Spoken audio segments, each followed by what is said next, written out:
Les sardines sont-elles vraiment bonnes pour la santé ou est-ce juste un poisson banal en boîte? Oméga 3, calcium, protéines, métaux lourds.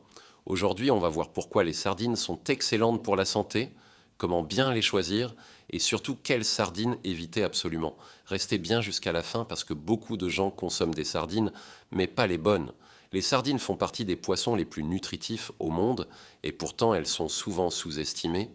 Elles sont riches en oméga 3, essentiels pour le cœur, le cerveau et la réduction de l'inflammation. Elles apportent aussi beaucoup de calcium naturel, surtout quand on mange les arêtes, ce qui est excellent pour les os et les dents. Les sardines sont également une très bonne source de protéines complètes, idéale pour la masse musculaire et la satiété. Et contrairement aux gros poissons, la sardine est petite et située en bas de la chaîne alimentaire, donc elle accumule beaucoup moins de métaux lourds comme le mercure. Les sardines qui sont particulièrement intéressantes pour les sportifs, quel que soit le niveau. Elles apportent des protéines complètes, indispensables à la récupération musculaire et à la réparation des fibres après l'entraînement. Une simple boîte de sardines fournit environ 20 à 25 grammes de protéines de très bonne qualité. Grâce à leur richesse en oméga 3, les sardines aident à réduire l'inflammation, les courbatures et les douleurs articulaires liées aux efforts répétés. C'est un vrai avantage pour la musculation, la course à pied, les sports collectifs ou tout entraînement intensif. Les sardines soutiennent également le système nerveux et la concentration, ce qui permet d'être plus focus pendant l'effort et de mieux gérer la fatigue mentale, notamment sur les séances longues ou exigeantes.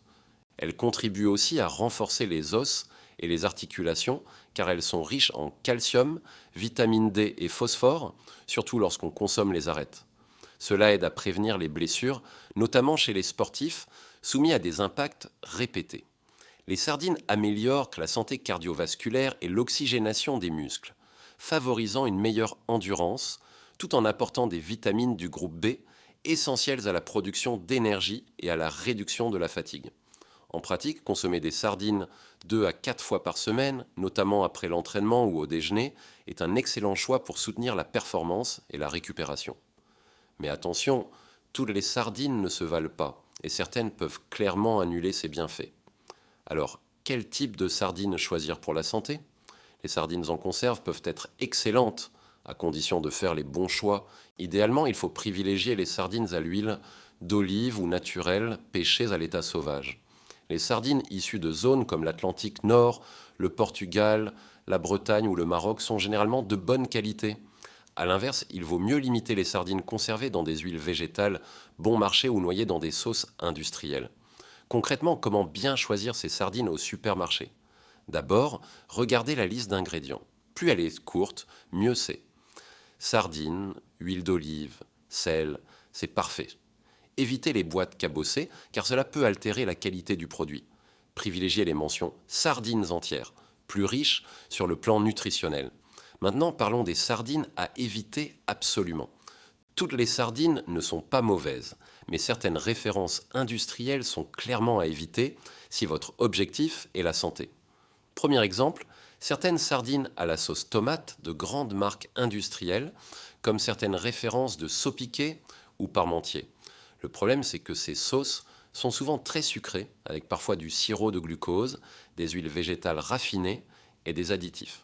Dans ce cas, la sardine devient presque un produit ultra transformé et on perd une grande partie de son intérêt nutritionnel. 60 millions de consommateurs à enquêter sur les sardines de la marque El Manar. Elles présentent un taux d'histamine supérieur au seuil réglementaire. Les infections à l'histamine apparaissent quelques heures après la consommation de l'aliment. Deuxième exemple, les sardines conservées dans de l'huile de tournesol ou de soja, qu'on retrouve dans certaines références premier prix, y compris chez Petit Navire ou Sopiquet. Ces huiles sont riches en oméga 6 pro-inflammatoires et créent un déséquilibre avec les oméga 3 que l'on cherche justement à consommer avec les sardines. Résultat, on mange un poisson riche en oméga 3 noyé dans une huile qui en annule une partie des bienfaits. Attention, cela ne veut pas dire que ces marques sont mauvaises dans leur ensemble. Certaines proposent aussi de très bonnes sardines à l'huile d'olive ou au naturel. Ce qu'il faut éviter, ce sont certaines gammes industrielles spécifiques, pas la marque en général. La règle simple pour ne jamais se tromper, Si vous voyez du sucre, du sirop, des arômes, de l'huile de tournesol ou une liste d'ingrédients trop longue, reposez la boîte. Pour résumer, les sardines sont excellentes pour la santé, riches en oméga 3, en calcium et en protéines, à condition de choisir des sardines simples, bien sourcées et peu transformées. Si cette vidéo vous a aidé à mieux choisir vos sardines, mettez un like, abonnez-vous pour plus de conseils santé et dites-moi en commentaire si vous préférez les sardines à l'huile d'olive ou au naturel. À très vite et prenez soin de vous.